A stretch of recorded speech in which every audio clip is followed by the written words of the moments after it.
Bismillahirrahmanirrahim. Assalamualaikum warahmatullahi wabarakatuh.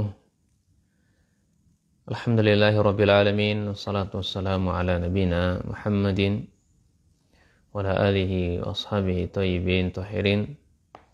Wa sallallahu subhanahu wa ta'ala aymunna alaina bi'ilmin nafi' wa amalin salih wa yafaqina fid din wa aftalana futuhal arifin wa yarzuqna al-ikhlasa fil aqwali wal a'mali. Allahumma amin. Para santri, hadirin wal hadirat rahimani wa rahimakumullah jami'an yang saya muliakan, saya banggakan, ya semoga senantiasa dirahmati dan diberkahi oleh Allah dan dilapangkan segala urusannya oleh Allah Subhanahu wa taala. Allahumma amin. Alhamdulillah bi taufiqillah subhanahu wa taala kita kembali melanjutkan pelajaran kita, pembacaan kitab Adab Penuntut Ilmu. Kita masuki poin yang terakhir dari pembahasan ini sifat jujur dan amanah. Kita kemarin sudah sempat menyinggung keutamaan dari sifat jujur dan juga bahaya dampak buruk dari sifat dusta. Ya, dan juga kita juga sudah dibahas kemarin bagaimana dai yang baru turun gunung, ya. Kemudian juga kita sudah bahas ya sebelumnya pula tentang masalah ya dusta-dusta yang diperbolehkan. Ini dikondisikan atau beberapa keadaan. Kita masuki pembahasan kali ini dengan izin Allah dan taufik Allah Subhanahu wa taala, yakni bagaimana caranya kita itu selamat dari khianat, ya selamat dari namanya dusta. Ya, ini pembahasan terakhir dari sifat amanah dan jujur. Qala mu'allif rahimahullah ta'ala, ya saudaraku seiman ya saya muliakan, di dalam kitab ini penulis membawakan ini keterangan dari Syekh Dr. Anis Ahmad Kurzon hafizahullah ta'ala, di mana beliau menjelaskan kepada kita bagi seorang penuntut ilmu itu hendaknya mereka memperhatikan beberapa hal sehingga ia selamat dari sifat khianat dan dusta. Iya.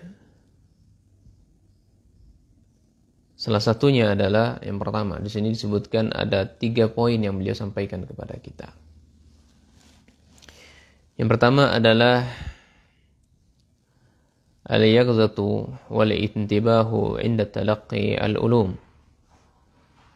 Artinya seorang penuntut ilmu ketika dia belajar agar selamat dari khianat dan dusta, dia enggak boleh tidur. Dia harus terjaga. Dia harus memperhatikan ketika menerima ilmu dari gurunya.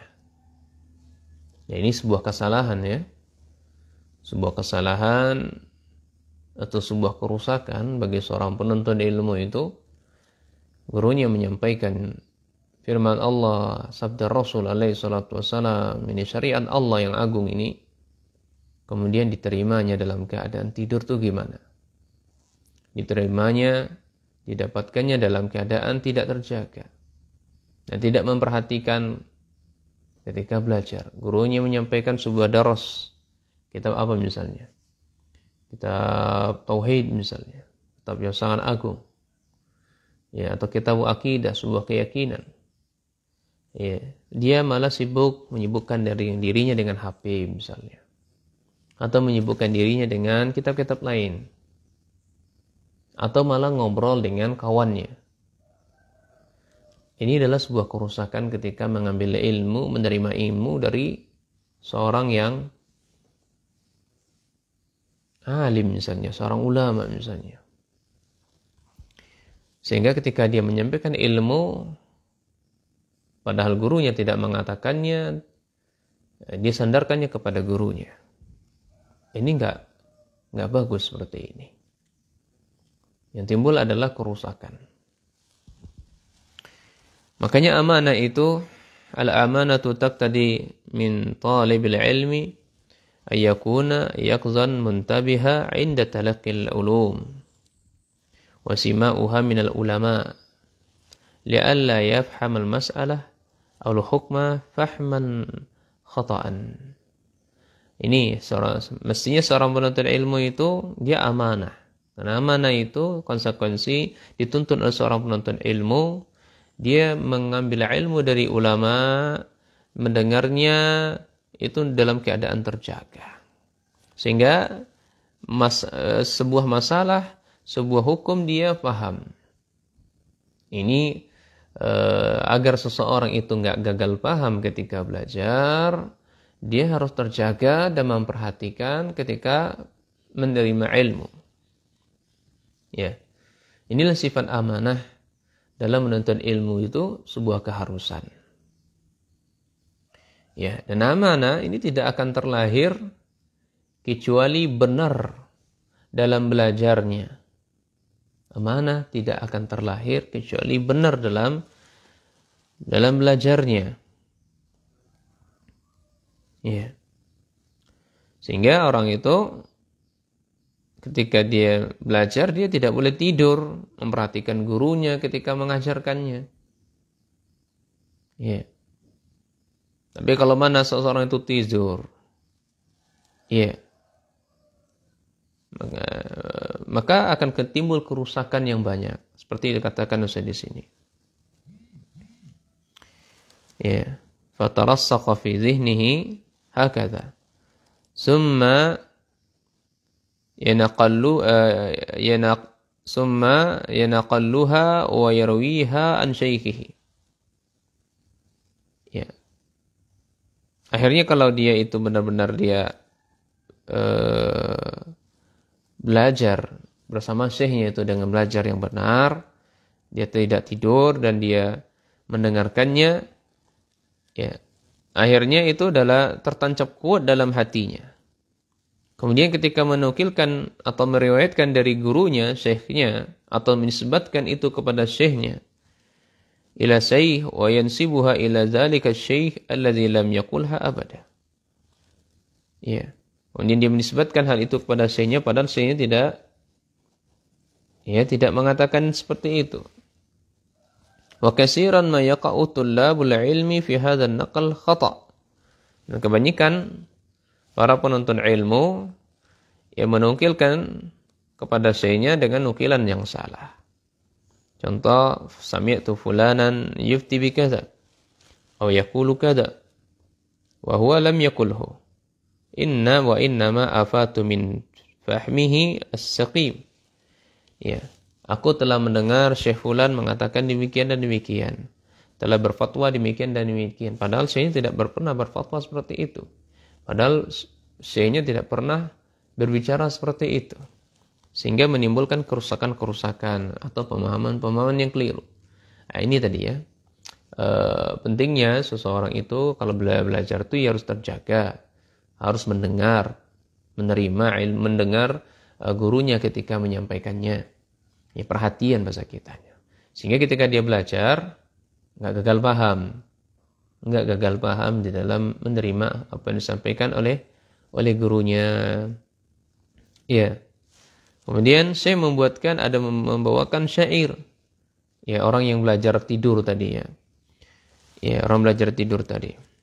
Aqulu lahu Zaidan wa yasma'uhu Amr wa yaktubuhu Bakran wa yaqra'uhu Badaran. Ya, ini orang yang tidur nih. Orang yang enggak perhatian ketika belajar dari gurunya. Sampai-sampai saya membuat syair begitu. Saya katakan atau saya berkata kepada Zaid, akan tetapi ia dengar Amr. Iya, saya katakan kepada Zaid, tapi yang dia dengar Amr. Dan yang ditulisnya Bakar. Dan yang dibacanya Badar. Ya, yang dibacanya Badar. Demikian juga mungkin aqulu lahu baqran fayasma'ahu Khalidan wa yaktubuhu Zaidan wa yaqra'uhu Amr. Ya. Saya katakan kepadanya Bakar. Yang dia dengar itu Khalid dan yang ditulisnya itu Zaid serta yang dibacanya Amr. Ini sebuah poin pertama agar seseorang itu selamat dari khianat, selamat dari dusta ketika menyampaikan ilmu, ya, atau menerima ilmu, hendaknya mereka tidak tertidur. Ya, hendaknya mereka terjaga dalam keadaan bangun, ya, mendengar dengan baik gurunya. Kemudian yang kedua, poin yang kedua, kita bahas 3 poin saja. Ya, poin yang kedua adalah ar-ruju'u ilal haqqi idza tabayyana al-khata'u. Ya. Ya, seorang penuntut ilmu seperti itu. Terang baginya sebuah kesalahan, maka dia enggak malu untuk mengatakan, oh saya rujuk dari pendapat saya. Iya. Saya rujuk dari pendapat saya, sebagaimana juga Imam Syafi'i ada namanya pendapat qaulul qadim, ya, wa qaulul jadid. Ada pendapat saya yang baru, ada pendapat saya yang lama, ada pendapat saya yang lama, ada pendapat saya yang baru. Maka saudaraku seiman, ya, kembali kepada kebenaran itu adalah sebuah hal yang wajib. Sebab meniti jalan kebenaran ini adalah jembatan menuju surga Allah SWT. Jalan kebenaran itu hanya satu, tidak berbilang. Ya, ini jalan yang ditempuh oleh Rasulullah SAW, para sahabatnya, dan orang-orang yang jiwa dan raganya mengikutinya sampai akhir zaman. Ya, oleh karenanya, Syekh Dr. Anis Ahmad Kurzum hafizahullah ta'ala dalam kitabnya itu, ya, beliau menjelaskan kepada kita perkara halal dan perkara haram yang menjadi dasar kehidupan manusia. Makanya kata beliau adalah, ya, ar-ruju' ilal khata'i anil khata'i fadilatu min umuri amma. Ya, kembali kepada kesalahan, artinya rujuk kepada rujuk kita dari sebuah kesalahan. Ini merupakan fadilah, ini perkara yang mulia. Ya, perkara yang mulia secara umum. Ya. Wa kaifa idza kana yata'allaqu bi masalih halal wal haram allati tambani 'alaiha hayatun nas? Maka bagaimana lagi kalau masalah halal wal haram yang itu adalah dibangun di atas kehidupan manusia? Tentu lebih mulia lagi. Ya, kita berbicara masalah halal wal haram, ya, yang mana dia kehidupan manusia dibangun di atasnya. Ketika kita kembali rujuk dari kesalahan kita menuju kepada kebenaran, itu suatu perkara yang sangat mulia. Wa talibul ilmi qad yaqa'u fil khata'i bisababi adami tamakkunihi min al-ilmi syar'i wa adami itla'ihi al-kafi 'ala nusus syar'i wa adillati fiqhi. Dan penuntut ilmu mereka terkadang terjatuh dalam kesalahan disebabkan dengan kurang mutkinnya dia dalam mempelajari ilmu syar'i atau mentelaah yang cukup dari nas-nas syar'i dan dalil-dalil fikih. Ini kata beliau, ya. Jadi penuntut ilmu terkadang jatuh dalam kesalahan disebabkan tidak menguasai ilmu syar'i atau tidak mendalam mempelajarinya, dan kurangnya dia dalam mentelaah dalil-dalil nas syar'i, baik dari Al-Quran dan hadis Nabi SAW atau kaidah-kaidah fikih dan seterusnya. Ya, jika dia terlanjur mengeluarkan fatwa terhadap suatu permasalahan, kemudian terang baginya bahwa fatwa yang disampaikan tadi, yang dikeluarkan tadi ada kesalahan, maka hendaknya dia rujuk kepada kebenaran, ya, tanpa berat sama sekali. Ya. Maka kata saya, fal yusari ila tashihi, maka segeralah dia untuk rujuk, ya, kepada kebenaran, ya, tanpa ada rasa berat hati, sedikit pun. Maka berdasarkan perkataan ini, ya, bahwa kita manusia ini memang seringnya melakukan kesalahan. Oleh karenanya itu, jalan solusinya bertaubat, kembali kepada jalan kebenaran. Makanya Allah dan Rasulnya memuji orang-orang yang bertaubat, mengakui kesalahannya. Ya, kullu bani Adam khata' wa khairu khata'in at-tawwabun. Ya. Semua dari anak cucu Bani Adam ini seringnya melakukan kesalahan. Dan sebaik-baik orang yang melakukan kesalahan adalah mereka bertaubat kepada Allah. Makanya oleh karena itu ikhwas sekalian, ya jangan kita itu selalu ya terlalu mudah untuk memberikan fatwa tanpa kita meng-cross check kebenarannya. Ya, jangan terlalu mudah memberikan fatwa sampai benar-benar ilmu kita itu kuat. Sampai benar-benar ilmu itu kuat. Maka seorang penuntut ilmu ketika dia salah, keliru dalam fatwanya, keliru dari menyampaikan agama Allah ini, makanya jangan sembarang kita bicara kalau kita tidak memiliki kapasitas tentang di bidangnya. Ya, maka mereka itu tidak malu akan mengatakan bahwa saya ini salah, keliru. Saya rujuk dari pendapat saya yang lama. Ya. Dan segera memperbaiki fatwanya. Karena kita harus berhati-hati ketika memberikan fatwa tidak serampangan. Sebagaimana yang sudah jelaskan di atas. Kemudian beliau membawakan ya, wasiat ulama al-Imam al-Ajurri rahimahullahu ta'ala. Ya, wasiat dari Imam al-Ajurri rahimahullahu ta'ala.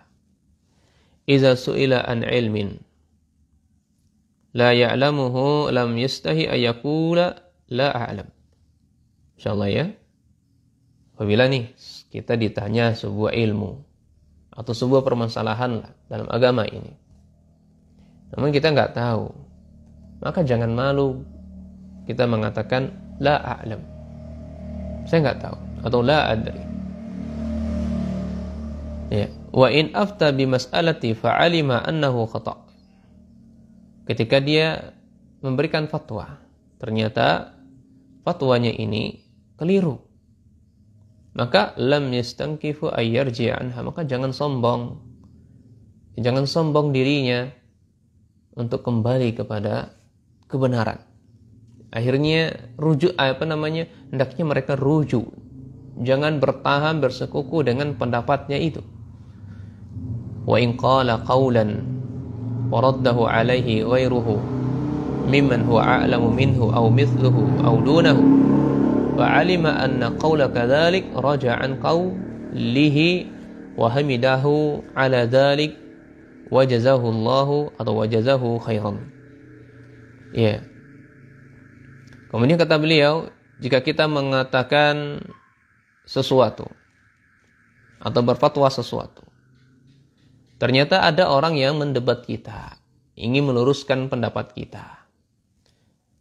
Ya, dan orang yang meluruskan tadi itu a'lam minhu, lebih berilmu ketimbang dirinya, atau satu level dengan dirinya, atau di bawah dirinya. Jadi ada 3 orang yang memberikan nasihat itu, ada kalanya dia lebih tinggi ilmunya, ada yang selevel dengan dirinya, ada yang di bawah dari dirinya. Dia mengetahui bahwasanya perkataan tersebut keliru, maka segeralah mereka rujuk.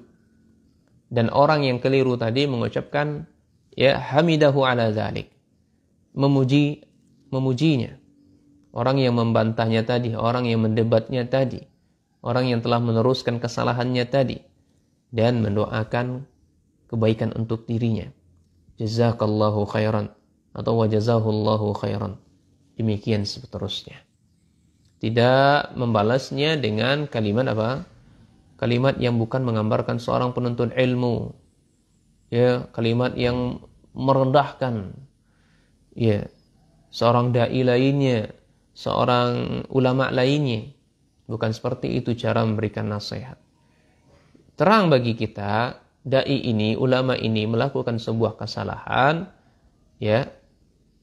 Apalagi kalau kesalahannya fatal, maka perhatikan adab-adab ketika mendebat seseorang, tidak membabi buta, atau dengan kalimat-kalimat yang tidak merendahkan orang lain, atau kalimat-kalimat yang tidak menunjukkan diri kita ini sombong. Seperti itu. Ya, kamu yang benar aja nih, kamu nukilirnya. Ya. Yang benar aja kamu menukilirnya. Masa iya seperti ini? Nah, ini kalimat-kalimat yang nggak bagus. Ya, kamu sudah belajar belum? Subhanallah, ini kalimat-kalimat yang tidak bagus. Ya, kalimat seperti ini. Mestinya dia akan menunjukkan, ya, afwan ya Syekh, antum mengatakan demikian menurut sepengetahuan kami, belajar berdasarkan apa yang kami pelajari, saya rasa ini kurang tepat nih Syekh, yang benar begini, ya, bla bla bla bla bla bla. Ya, mungkin saya salah, ya, mungkin kita boleh diskusi ya seterusnya. Masya Allah, ini kalimat yang bagus.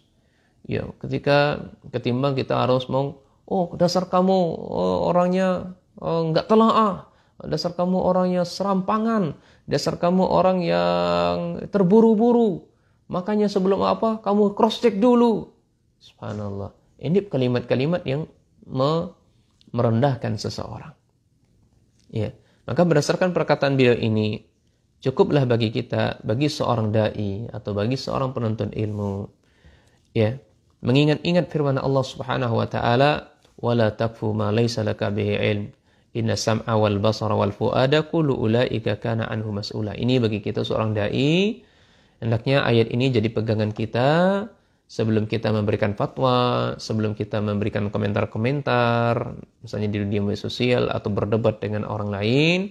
Kalau kita tidak memiliki pengetahuan tentangnya, kalau kita tidak memiliki ilmu atau bukan di bidangnya, maka nggak usah kita komentar, nggak usah kita banyak bicara, karena sesungguhnya pendengaran kita, penglihatan kita, hati kita, semuanya akan diminta pertanggungjawaban oleh Allah Subhanahu wa taala. Ya.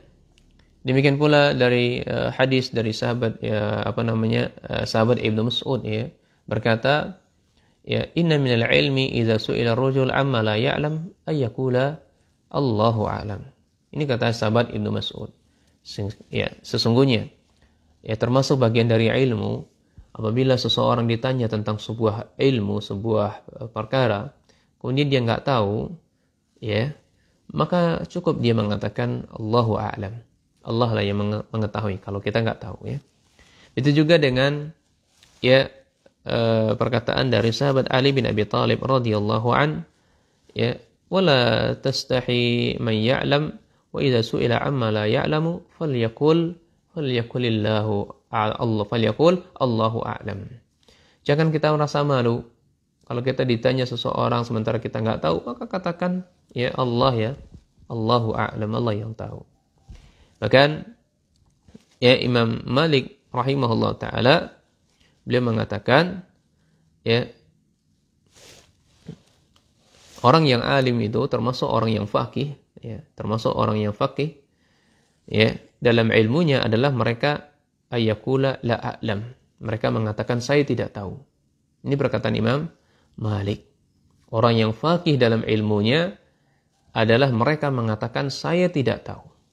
Waqala Sya'bi la adri, ya, Imam Sya'bi juga mengatakan la adri, saya tidak tahu. Ini adalah nisful ilmi, ini adalah separuh dari agama.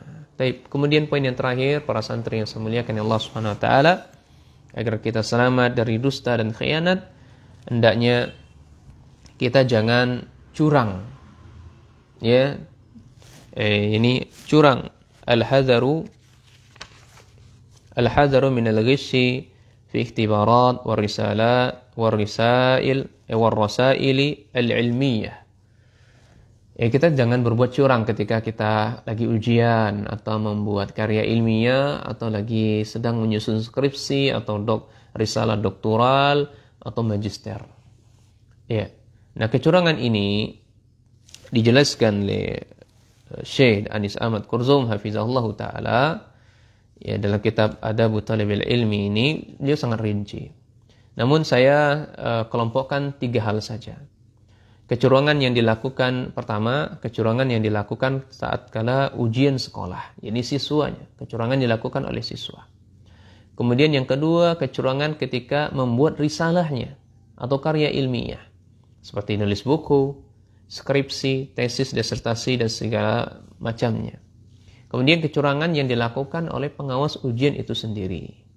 Orang yang dalam ujian misalnya dia curang dalam ujiannya di sekolah-sekolah atau di ma'had-ma'had atau universitas-universitas, di kampus-kampus, bahkan di masyarakat pun sering terjadi, di mana di situ mereka mengkaji suatu cabang ilmu syar'i, tatkala selesai darinya diadakan ujian, lalu mereka mencontek temannya, kemudian membuat catatan-catatan kecil, kemudian disimpan di saku, dan begitu dia mendapatkan nilai bagus, ijazah, disifati sebagai orang yang berilmu dan siap mengajar orang-orang di berbagai majelis. Masya Allah ya. Ini tidak sepantasnya dilakukan. Dan ini beberapa kali saya jumpai santri-santri atau para penuntut ilmu melakukan seperti ini. Ketika ujian, mereka membuat contek-contekan.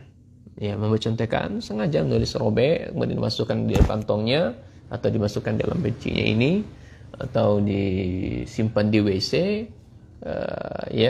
kemudian ketika ujian dia tinggal keluar ke WC, tinggal lihat contekan, dan selesai. Kemudian apa yang didapatkan seperti ini? Orang yang seperti ini bikin kerusakan di masyarakat. Ya.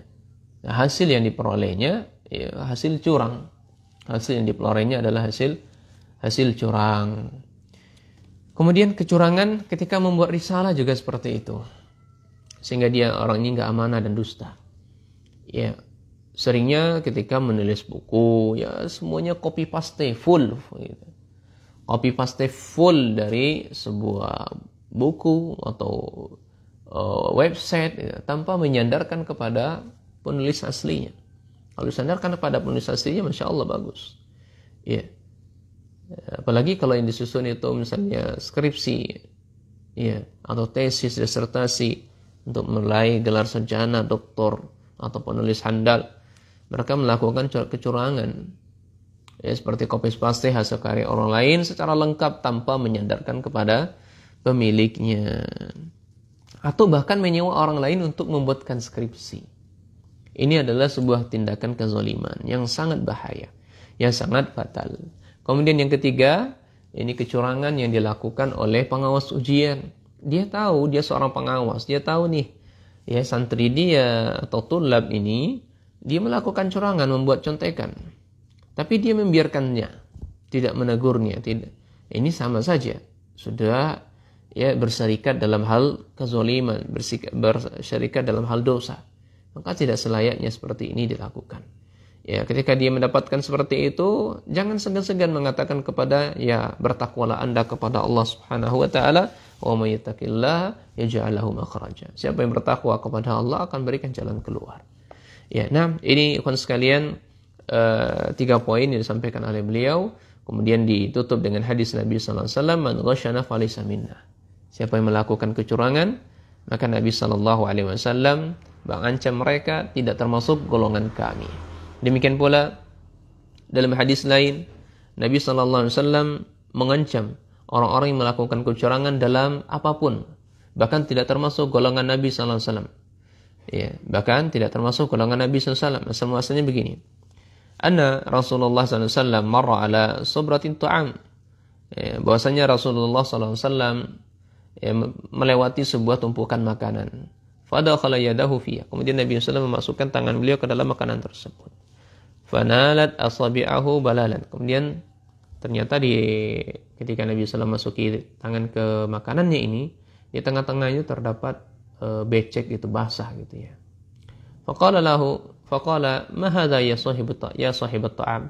Apa ini wahai pemilik wahai pemilik yang makanan ini?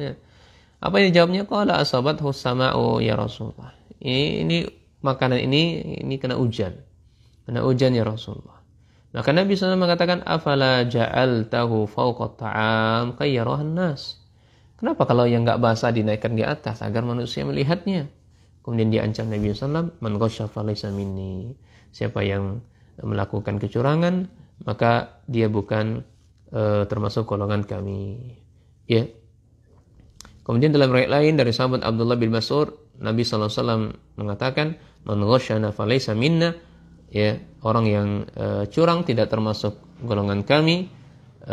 Wal makar wal khida'u finnar, orang yang melakukan makar atau tipu daya, dan khida sama juga, menipu juga, ini tempatnya mereka di neraka Allah Subhanahu wa taala. Demikian ikhwan sekalian, semoga bermanfaat para santri yang saya muliakan ya Allah Subhanahu wa taala. Lebih dan kurang saya mohon maaf atas hal ini. Insyaallah di pertemuan berikutnya bismillah taala akan kita lanjutkan ya. Barakallahu fikum. Hayakumullah. Subhanakallah wa bihamdika asyhadu an la ilaha illa anta astaghfiruka wa atubu ilaik. Wassalamualaikum warahmatullahi taala wabarakatuh. Hayakumullah. Ya. Insyaallah kita libur dulu belajarnya. Ya, kita belajar lanjutkan di pertemuan berikutnya insyaallah. Ini di pekan ke-3 dan ke-4 insyaallah. Ya, atau masuk pekan kedua insyaallah. Jadi pekan pertama ini kita libur dulu, pekan keempat dan kedua pertama ini kita libur dulu sampai berjumpa lagi nanti di pekan ke berikutnya. Nah.